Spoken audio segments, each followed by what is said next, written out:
Y la otra curva es la curva flujo-volumen. Son esas dos curvas nada más. Volumen-tiempo, que nos hace ver si llega al tiempo de los 6 segundos. Nos hace ver también el FX1, el FBC. Y esta curva flujo-volumen, la cual nos hace ver las dos partes, ¿no? La inspiración y la expiración. Por ejemplo, aquí el paciente empieza aquí, en este punto.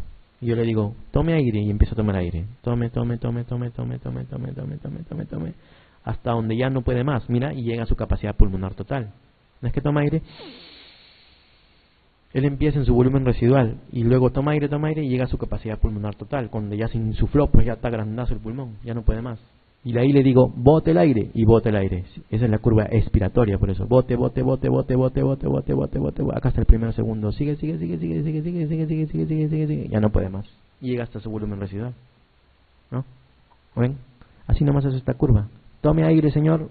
Llega hasta su capacidad pulmonar total, bote el aire, señor, todo, y llega hasta su volumen residual, donde ya pues él ya no puede botar más, porque el aire se queda atrapado adentro y impide que él siga botando aire, ¿no?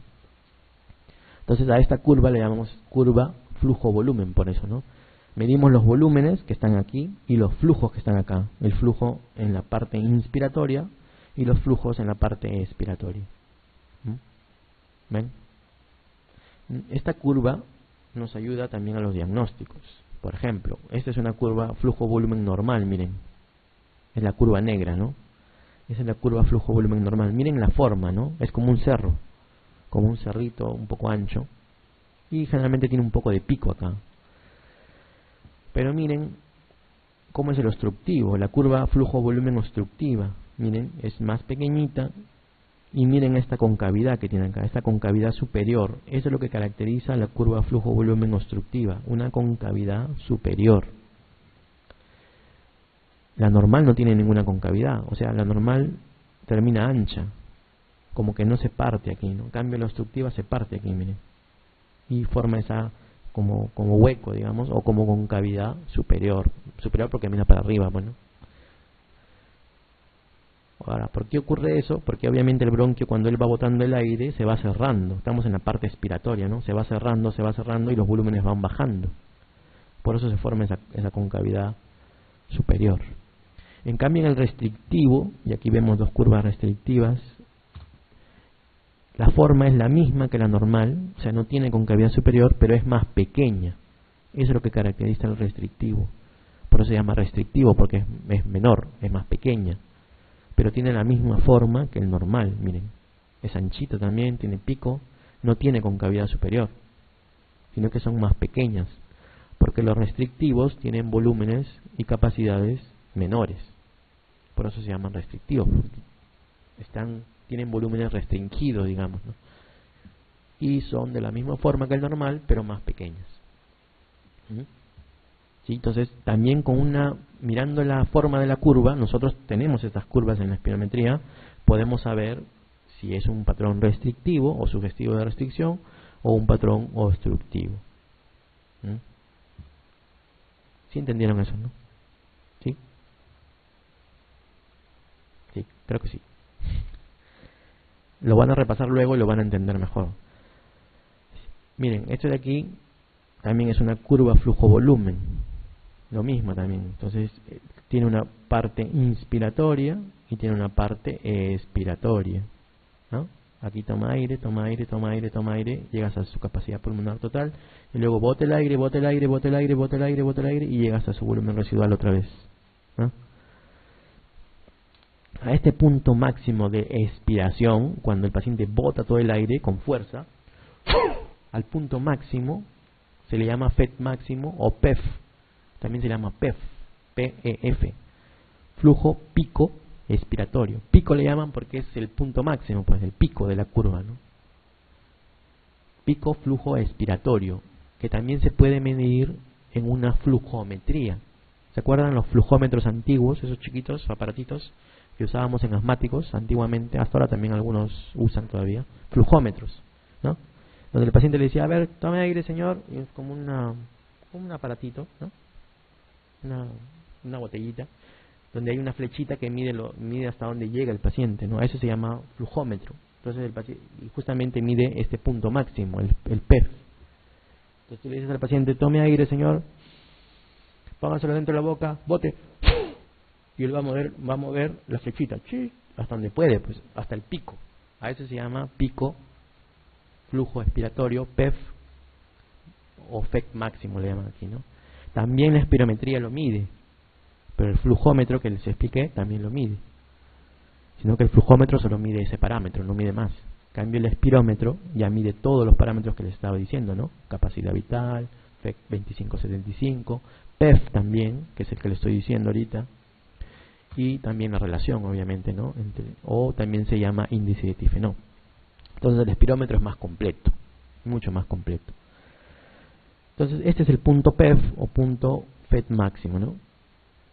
Luego el paciente sigue botando el aire, y aquí sale ese FET 2575 del que les hablaba al inicio, ¿no? Que mide vía aérea menor, que va desde aquí hasta aquí. ¿Por qué le llaman 25-75? Porque es el 25 o 75% de esa curva expiratoria. Es el 25-75% pues, de la curva. Aquí es el 25 y aquí es el 75. En esta curva, en esta zona de aquí, estamos viendo ya la utilización de bronquios pequeños. Por eso que aquí la curva mide justamente la vía aérea pequeña. O sea, esta parte de esta curva mide la vía aérea pequeña porque justo aquí, en este 25-75, los bronquios pequeños empiezan a actuar, digamos, ¿no? Al inicio, en el PEF, por ejemplo, estamos usando bronquios grandes, porque es al inicio, pues, estamos botando el aire y estamos usando la vía aérea más grande. Yo les decía que conforme el paciente va botando aire, se va cerrando el bronquio, se va cerrando, hasta que se cierra, hasta que ya no puede botar más aire. Justamente se va cerrando y la vía aérea menor puede cerrarse, si tiene algún problema, se puede cerrar antes, pues, ¿no? Y por eso que al final de la curva estamos midiendo justo ya la vía aérea menor. Entonces, de aquí sale el PEF, de aquí sale el 25-75 que les decía. La capacidad vital ya saben cómo es toda la parte inspiratoria que bota el paciente hasta llegar al volumen residual. Y el FET 25-75 es el que se mide en el primer segundo, el volumen que se mide en el primer segundo. Vean por ejemplo esta curva flujo-volumen normal, vean esta curva flujo-volumen obstructiva, ¿no? Como tiene esta concavidad, aunque acá no lo han marcado mucho, pero tiene esa concavidad superior. Y miren esta curva flujo-volumen restrictiva, donde es de la misma forma pero más pequeño, ¿no? Volúmenes pequeños. Entonces quédense con esa idea, ¿no? Restrictivo son volúmenes pequeños, capacidades pequeñas, y obstructivo no es problema de volumen, sino es problema de la vía aérea, del bronquio. Por eso que el BEP 25-75 saldrá bajo, el PEF podrá salir bajo, y el BEX1, que mide volumen forzado en el primer segundo, también puede salir bajo, ¿no? Ya, volvamos un poquito acá. Bueno, hasta ahí más o menos es lo que mide la espirometría, ¿ya? Entonces ya les decía, la espirometría mide patrones. Luego vamos a retomar eso, les he dado la primera parte nada más para que lo vayan entendiendo. La espirometría nos ayuda a medir, ya les decía al inicio, obstrucción, define obstrucción, sugiere restricción y también puede definir o sugerir patrón mixto. La espirometría no mide volumen residual, ese es otro dato que les quiero dar. La espirometría no mide volumen residual, por eso que no mide todos los volúmenes. ¿Quién mide todos los volúmenes? Ya les dije al inicio, la pletismografía. La pletismografía sí mide volumen residual y por lo tanto también mide capacidad pulmonar total, o sea, todos los volúmenes, la suma de toditos, los 4 que les dije, ¿no? Entonces, eso le van a preguntar. La espirometría mide todos los volúmenes pulmonares, excepto volumen residual. Mide todos menos volumen residual. La pletismografía mide todos los volúmenes. La espirometría define obstrucción, verdadero. La pletismografía define restricción, define obstrucción, define mixto, sí. La pletismografía es una prueba más completa, ¿ya? Define todo ahí, sí. Define los 3 patrones, tanto obstructivo, restrictivo y el mixto también. Entonces, espirometría es una prueba básica. Nos mide solo obstrucción, nos define, digo, obstrucción, y la epistemografía ya nos define todos los patrones, ¿no? Luego, en fisiología tenemos que hablar de presiones en la vía aérea, pues porque estamos hablando de flujos de aire. Es como las presiones del agua. El agua tiene una presión, el aire también tiene una presión, los gases que están en el aire, ¿no? Entonces, por eso necesitamos medir presiones también. Esta es fisiología, pues esto es lo más engorroso del curso, ¿no? Pero es lo básico, lo principal, lo que deberíamos saber. ¿Sí o no? Para no ser como esos médicos que han diagnosticado aneurisma, ¿no? En caso de una hemorragia por otra causa, ¿no? No queremos ser de ese tipo de médicos, ¿no? Bueno, a ver, presiones, miren. Existen varias presiones en la vía aérea: presión atmosférica, presión de la pleura, porque obviamente hay una pleura en el pulmón. Ustedes se acuerdan del pulmón, ¿no? El pulmón es parénquima, bronquios y pleura, que es la capa que rodea el pulmón. Pero la pleura se divide en dos pleuras, una pleura varietal y una pleura visceral. Y en el medio de ellas hay una especie de líquido muy pequeño, en poca cantidad, que hace que esa área sea virtual, o sea que como que no existe, ¿no? Pero eso hace que las pleuras no se peguen. Ese espacio pleural tiene una presión, y a esa presión se le llama presión de la pleura. Ahora, esa presión siempre es negativa. Entonces, ese es otro dato importante. La presión pleural siempre es negativa. Ahora, ¿por qué dirán es negativa? Hay que explicar por qué, ¿no? Siempre, para que uno entienda un concepto, tiene que saber por qué. Es la única forma de que se nos quede grabado. Si uno lo aprende de memoria, se te va a borrar. ¿Por qué? Porque, miren, la pleura visceral es esta, la que está pegada al parénquima, y la pleura parietal es esta, la que está pegada a la caja torácica. Normalmente el pulmón es elástico, no, el parénquima, el pulmón es elástico, y entonces cuando el pulmón se distiende por el tejido elástico y colágeno que tiene, se va a tender a volver a su estado normal, a distender, ¿no? Se distiende y luego vuelve a su estado normal. Entonces, al pulmón volver a su estado normal, jala a esa pleura que está pegada a ese pulmón, o sea, la pleura visceral, se la jala también, la lleva ahí, pues, ¿no? Entonces forma una fuerza ahí. En cambio, cuando la caja torácica también realiza los movimientos respiratorios, inspiración y expiración, tiende a distenderse, más bien en vez de colapsarse. La caja torácica es algo fijo, entonces tiende a distenderse en vez de, no se colapsa porque no tiene tejido elástico, pues, ¿no? Son huesos. Entonces, esa es la que lleva la otra pleura hacia afuera, ¿no? La pleura parietal, la que está pegada al hueso.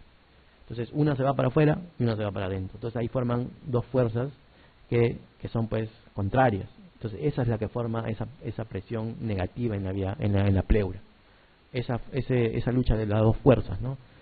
De la fuerza que va hacia adentro por la pleura visceral y de la fuerza que va hacia afuera por la pleura parietal.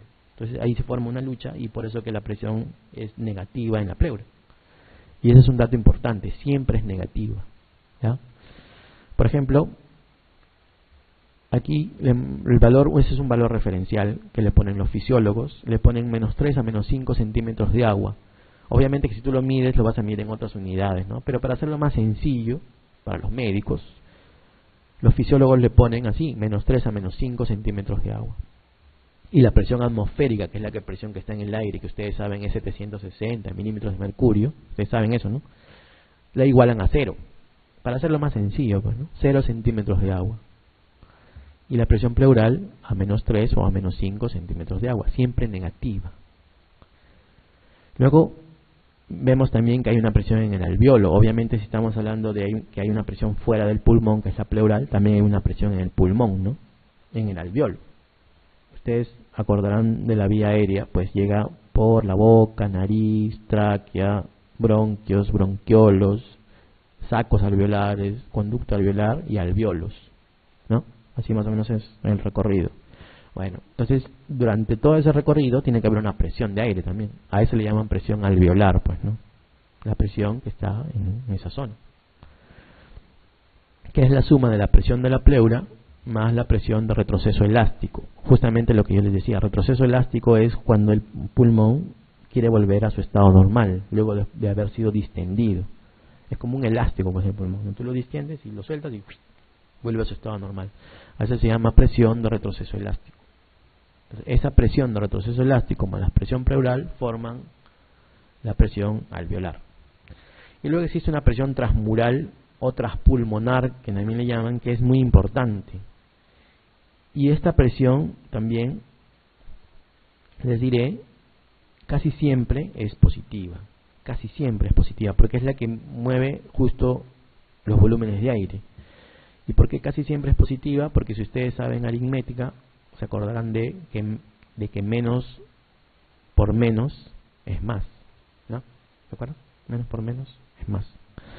Miren aquí, esta fórmula, presión alveolar menos presión pleural, pero la presión pleural es negativa, ¿no les decía? Entonces, si ustedes le ponen, por ejemplo, acá, presión alveolar 5 menos presión pleural menos 3, será 5 menos 3, o sea, 5 más 3 será 8. Entonces la presión transmural va a ser 8. Y siempre va a ser positiva, por eso, porque acá siempre va a haber un menos por menos, porque pleural es menos, ¿no? Menos 3, menos 2 va a ser más 2, menos 5 va a ser más 5, ¿no? ¿Se acuerdan aritmética, no? Ya, entonces por eso la presión transpulmonar o transmural siempre es positiva y es la que mueve los flujos, pues, de aire, ¿no? Tiene que ser positiva para que mueva flujos, si no, no podría mover flujos. Y aquí, por ejemplo, vamos a ver un poquito esas presiones. Acá arriba está la presión atmosférica, ya les decía, los fisiólogos la igualan a 0 centímetros de agua, ¿no? La atmosférica. Y miren aquí la presión pleural, está negativa siempre. Miren, aquí por ejemplo, presión pleural o intrapleural, que es lo mismo, está a menos 5 centímetros de agua, y aquí por ejemplo está a menos 8 centímetros de agua. Ahora, ¿por qué es aquí menos 5 y aquí menos 8? ¿No? Esa es la pregunta. Ese es por el movimiento del pulmón. Cuando el pulmón está inspirando y cuando está expirando, las presiones van cambiando. Obviamente la presión pleural nunca va a ser positiva, siempre va a ser negativa, pero va a cambiar el valor. Puede pasar de menos 8 a menos 5, a menos 3, a menos 10 si quieren, pero nunca va a ser positiva, ¿no? Ahora, ¿cómo cambia ese valor de menos 5 a menos 8 a menos 10? Es de acuerdo a los movimientos respiratorios.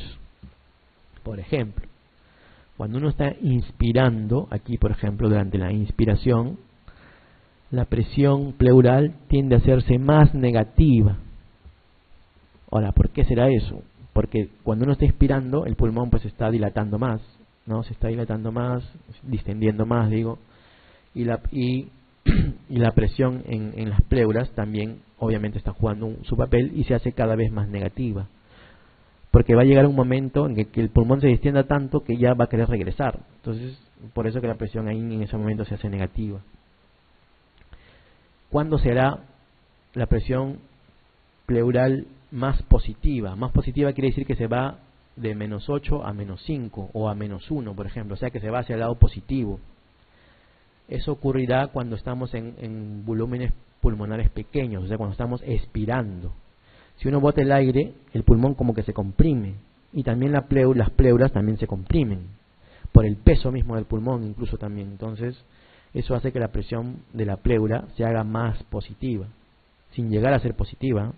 O sea, pasa de menos 8 a menos 5, por ejemplo, o a menos 2, que está llegando ya al positivo, ¿no? Entonces, cuando les pregunten, la presión pleural se hace más positiva en la expiración, cuando está botando el aire, porque ahí se comprime todo, entonces ahí se hace positivo por el peso, por la compresión, se hace positiva la presión pleural, más positiva, digo, no se hace positiva, se hace más positiva, siendo negativa, ¿no? ¿Y cuándo se hace más negativa la presión pleural? Cuando estamos en inspiración. Cuando estamos en inspiración, la presión pleural se hace más negativa, o sea, pasa de menos 5 a menos 8, a menos 10, se hace más negativa. Y más positiva cuando la comprimimos. Bueno, eso es un poquito engorroso a entender de repente, pero es así, es lo que ocurre en la fisiología, ¿no? Es por el peso del pulmón, por la gravedad, por la compresión que la presión pleural se hace cada vez más positiva. Más positiva quiere decir que es más fuerte la presión, ¿no? A eso le llaman positiva. Sin ser positiva en el valor, ¿eh? sin ser positiva en el valor, porque la presión intrapleural siempre es negativa. Bueno, por ejemplo aquí, aquí estamos en la parte inspiratoria. Para que entre aire, la presión alveolar tiene que caer. Para que pueda entrar aire, tiene que ser menos de la presión atmosférica. Es la única forma de que entre aire, pues, porque si es positiva la presión alveolar, nunca va a entrar aire, porque la va a rechazar. Tiene que volverse negativa con respecto a la atmosférica para que el aire pueda entrar. El aire entra de una zona de mayor presión a una zona de menor presión. Por eso que la presión alveolar durante la inspiración tiene que hacerse negativa para que pueda entrar aire. Pero es al revés en la expiración. En la expiración la presión alveolar tiene que hacerse más positiva para que el aire pueda ser expulsado. Aquí, por ejemplo, estamos, ¿no? Ya casi al final de la expiración y la presión pleural está en cero porque se está igualando ya a la presión atmosférica, pero antes ha sido positiva para que pueda salir aire, ¿no? Entonces, durante la expiración la presión alveolar tiene que volverse positiva para que el aire pueda salir. Y durante la inspiración la presión alveolar tiene que volverse negativa para que el aire pueda entrar. ¿Sí? Ese es un juego de presiones. Siempre el aire va a ir de la zona de mayor presión a la de menor presión. En la expiración igual, tiene que ser positiva aquí para que salga, pues. Si no, no va a salir nunca. Entonces, eso más o menos es sencillo de entender, ¿no? Y la presión pleural, ya les decía, siempre es negativa, pero se hace más positiva en la expiración. ¿Sí? Eso les preguntan a veces, ¿no? Es la única forma de explicarlo. ¿Más o menos lo entienden o no? Más o menos, ¿no? Ya me demoré en la residencia 1 año en entenderla. Pero para explicárselas así, mire. O sea, es difícil entender los valores, los términos, los valores absolutos, por qué es así, por qué es así. Porque nosotros ya, digamos, somos más detallistas en la especialidad, ¿no? Y ustedes van a hacerlo cuando sean especialistas. Pero, así como les he explicado, es la mejor forma de entenderlo, ¿no? Que la presión va de una zona de mayor presión, el aire, digo, va de una zona de mayor presión a una de menor presión. Y que siempre la presión pleural es negativa, ¿ya? Y la transpulmonar, como les decía, siempre es positiva. Miren aquí abajo estos ejemplos de aquí. Miren cómo hacen esta suma, ¿no? Menos por esta multiplicación. Menos por menos sale más. Por eso que en la presión transpulmonar, durante la inspiración es más 7. Aquí, por ejemplo, en este ejemplo. Y aquí, en la expiración, al final, también el menos por menos es más 5. Le sale siempre más positiva. Porque la presión transmural o transpulmonar es la que mueve el aire. Por eso que siempre es positiva. Es la que ayuda a la ventilación pulmonar. También quédense con ese concepto, ¿no? La presión transpulmonar siempre es positiva. La presión intrapleural siempre es negativa. Bueno, esta es para ver las curvas de presión-volumen del pulmón ya en sí. Bueno, esto normalmente ya les decía, la presión transpulmonar, miren aquí, siempre es positiva. Y aquí vemos 10, 20 positivo. Y la presión pleural, que ya tiene que ver con la pared torácica, tiene una parte negativa y una parte positiva, ¿no? Pero generalmente se rige esta curva presión-volumen de la pared porque ya interviene aquí la presión pleural. Por eso que ya tiene valores negativos. Bueno, acá lo mismo, en lo anterior, la presión del pulmón y la presión, en este caso de la pleura, hacen que haya un promedio, que es esta curva presión-volumen de todo el aparato respiratorio, ¿no? Que es esta línea azul, que tiene una parte negativa porque tiene una presión pleural y tiene una parte positiva porque tiene la presión transpulmonar. Esto ya les había explicado. Vamos aquí a este cuadrito. Entonces, ya entendimos un poco lo que es espirometría, lo que es volúmenes, lo que es capacidades, lo que es presiones, cómo tienen que ver estas presiones con el movimiento respiratorio, es inspiración, expiración. Y aquí, por ejemplo, vamos a ver cómo hacemos los diagnósticos un poquito, ¿no? Por ejemplo, cuando hablamos de una alteración obstructiva, ya les decía, tenemos que ver el índice de difenó. Y aquí vemos menos de 70. Eso es lo que hace el diagnóstico de una alteración obstructiva. Ya se los vuelvo a decir como 5 veces, creo ya. El diagnóstico de lesión o de patrón obstructivo es el índice de difenó menor de 70. ¿Ya? La capacidad vital, ya les decía, solo nos va a ayudar cuando el problema es restrictivo. Cuando el problema es restrictivo, sí nos va a ayudar la capacidad vital. Cuando el problema no es restrictivo, generalmente la capacidad vital va a estar normal. O sea, en un problema obstructivo puro, la capacidad vital va a estar normal, ¿ya? En cambio, en los problemas restrictivos, y como vemos en el gráfico aquí, en la tablita esta, en todos los restrictivos, ya sea parenquimatosa o extraparenquimatosa. ¿A qué le llaman parenquimatosa o extraparenquimatosa? Parenquimatosa le llaman, por ejemplo, el pulmón, y extraparenquimatosa le llaman a él lo que es extrapulmonar. Digamos caja torácica, digamos pleura, digamos músculos, digamos nervios. Todo lo que tiene que ver con lo que está fuera del pulmón, pero que ayuda a la respiración. A esto le llaman extrapulmonar. O sea, los nervios, ¿no? La placa mioneural, el músculo respiratorio, el diafragma, todo eso es extrapulmonar. O extraparenquimatoso también se le llaman así, ¿no? Entonces, hay restricción pulmonar o parenquimatosa y restricción extrapulmonar. En ambos la capacidad vital está baja, ¿ya? En ambos la capacidad vital está baja. Y el tifenó que nos mide obstrucción, miren, está normal o alto. O sea, cuando ustedes tengan restricción pura, el índice de tifenó que nos mide obstrucción tiene que estar normal, pues, ¿no? Porque si no sería mixto. Si están los dos alterados, tanto la capacidad vital y el índice de tifenó, si están los dos alterados, ambos, ahí sería un problema o un patrón mixto. Si está solo alterado uno de ellos, es un patrón puro. O obstructivo si está el tifenó bajo, o restrictivo si está la capacidad vital forzada baja, ¿no? Así. Entonces, si tenemos un problema restrictivo puro, la capacidad vital forzada estará baja y el tifenó estará normal o alto. Si es puro. Si es mixto, obviamente, ambos van a estar bajos. Y el FEX1, como yo les decía, solamente nos da gravedad. Puede estar normal o bajo, ¿vale? Solo el FEX1 nos va a dar gravedad del patrón, ya sea obstructivo o restrictivo. Miren acá, por ejemplo, vemos también volumen residual. Y aquí también vemos capacidad pulmonar total. Esto también nos ayuda, es importante. Miren, generalmente en los problemas obstructivos, el volumen residual y la capacidad pulmonar total están normales o altas. Generalmente. Y en los problemas restrictivos, todos los volúmenes están bajos, incluido el volumen residual y la capacidad pulmonar total. ¿Ya? Excepto aquí, pero no se mareen con este de abajo. Lo que quiero que entiendan es eso. En la mayoría de patrones obstructivos, el volumen residual y la capacidad pulmonar total están altos o normales. Ahora, ¿por qué será eso? Porque los problemas obstructivos retienen aire, atrapan aire. Ustedes saben que el volumen residual es atrapamiento de aire. Residual, pues, ¿no? Pero si nosotros tenemos un problema obstructivo, vamos a atrapar aire. Entonces ese volumen residual lo vamos a hacer cada vez más grande, cada vez más grande, cada vez más grande. Un asmático crónico, un EPOC crónico, un enfisema pulmonar crónico, tienen atrapamiento de aire. Y tienen obviamente un volumen residual elevado, grande. Y es un problema obstructivo.